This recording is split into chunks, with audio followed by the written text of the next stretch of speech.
Apparently, Boeing is finally acknowledging that it is buried under tons of failure that it continues to try and dig out from. Because last week at a Boeing shareholder meeting, current CEO Dave Calhoun said, Boeing is officially abandoning its plans to attempt to retake the single-aisle jet market from Airbus, conceding Airbus has a stranglehold on the market that Boeing couldn't possibly catch up to for decades.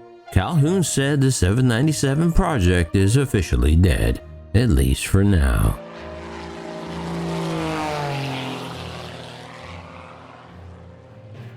First of all, let me apologize for the voice today. Apparently, I'm in the running in the Guinness Book of World Records for the longest summer cold, but aviation news never waits, so I'll power through it. Before I get to today's story, first a little history lesson on how Boeing blew their chance 20 years ago to build a better Airbus in the form of the 797 NMA. Often historians point to the McDonnell-Douglas merger in 1997 as the downfall of Boeing, and in my personal opinion, they are partially correct, especially over the fact that Boeing abandoned engineering over profits soon after that merger. However, Boeing was actually in the process of repairing the damage that McDonnell-Douglas merger created. That is, until the true architect of Boeing's present and future demise arrived on the scene. Now, I'm sure many of you probably immediately will think I'm talking about former Boeing evil CEO Dennis Muilenburg. But while eventually Dennis Muilenburg did in fact make Boeing's future much, much worse and was responsible for the lives of 346 innocent people, the true architect of the demise of Boeing as a company was this man, Walter James Jim McInerney Jr. Before going to work for Boeing, McInerney previously held such prestigious positions as CEO at GE, Capital One, and 3M, just to name a few. Then on June 30th, 2005, Boeing hired Jim McInerney as their new chairman and CEO. McInerney, by the way, had zero experience or background in aviation. But that didn't matter because he would continue the same mantra as the last Boeing CEO before him: keep spending low and profits high. The CEO McInerney replaced was none other than Harry Curtis Stonecipher, who was the CEO of McDonnell Douglas before becoming the CEO after the takeover, merger with Boeing.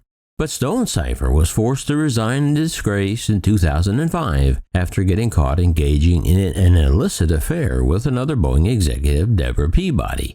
So now, under the leadership of Jim McInerney between 2001 and 2011, Boeing had no plans to extend the life of their flagship, the Boeing 737. Instead, Boeing began looking toward the future beyond their successful workhorse 737, and they began working on a plane to compete with Airbus's successful A320 and A321 family, while also replacing the outgoing 757 and 767. This new medium-range double-aisle jet program, dubbed the 797, would, on paper at least, dominate the single-aisle Airbus A320 series, while replacing the 757 and 767 in the process, and it would also be comprised of all kinds of fancy new technology developed for their new 787 Dreamliner.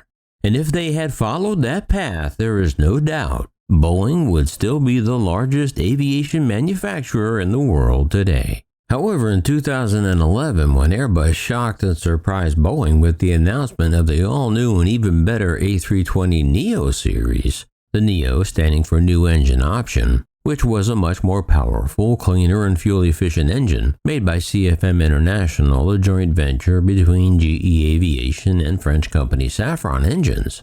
But not only was Boeing not aware this new Airbus Neo was going to be produced, but many of Boeing's largest customers were abandoning Boeing in favor of the better Airbus.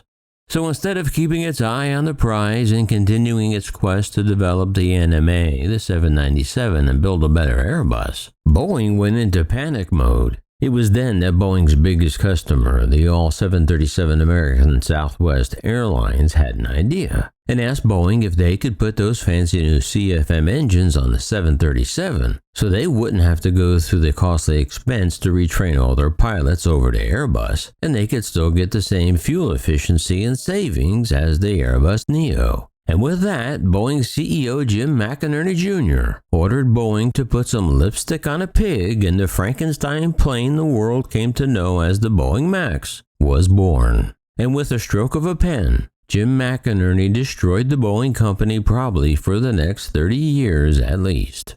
And the rest, of course, is history. And yet, even during the whole Max crisis and the groundings and the 787 and 777X problems, as well as the Max 10 and 7 still not being certified, Boeing continued to titillate the aviation public by promising them they would still produce the infamous NMA 797. Not only that, but they had grand plans to produce this plane in the digital world of something called the metaverse. And faithful Boeing fans around the world, especially on YouTube, ate it up. Well, McInerney and Muhlenberg are gone after collecting hundreds of millions in compensation for being probably two of the worst CEOs in the history of civilization. And that brings us to Boeing's present CEO, Dave Calhoun. And if we're being honest, Calhoun's announcement this week comes as no surprise at all, but for once at least it's actually the right move for Boeing to make. Trying to catch Airbus by cutting corners is what got Boeing in trouble in the first place with the Max. In speaking to investors last week, Calhoun said he doesn't even want to begin designing the next new jet for Boeing until they could have engines that could be 20 to 30% more efficient than today's engines.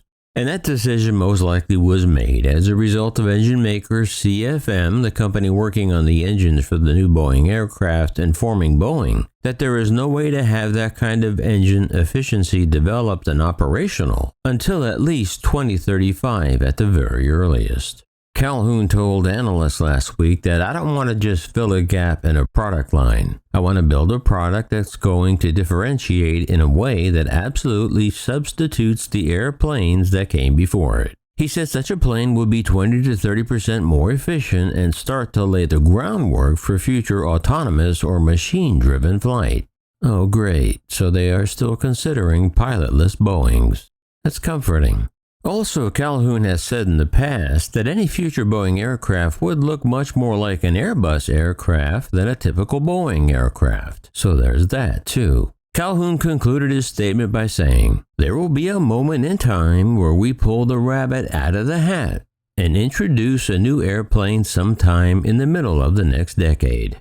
But industry insiders say there are a number of risks in Calhoun's strategy of waiting out the 2020s. First, Boeing is now more than ever dependent on getting its Max 10 needed to counter the A321neo certified. But that depends on a congressional waiver, which, although far from automatic, is ultimately likely to happen.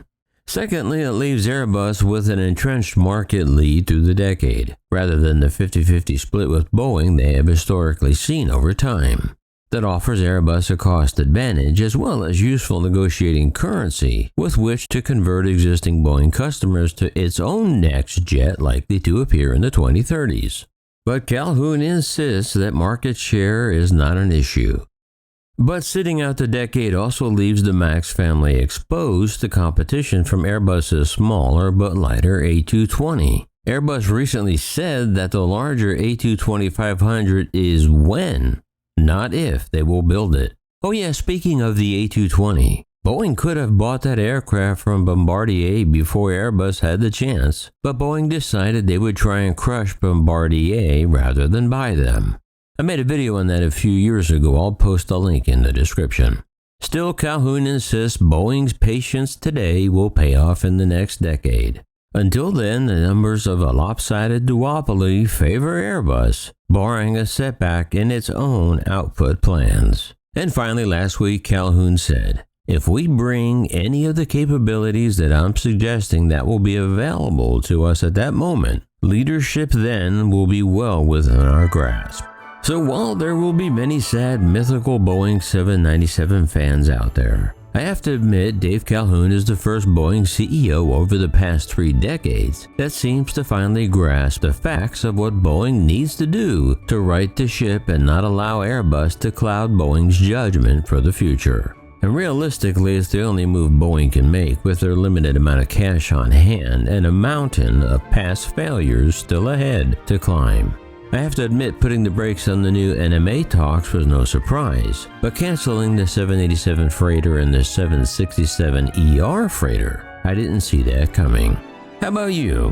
What do you think about the current Boeing situation? Be sure and let me know down below. Well, that's going to wrap it up for now. Don't forget to subscribe, like, share, and ring the bell. And remember, leave the rubber on the runway and your troubles on the ground. And I will see you next time in the air. Yeah, this is Maximus.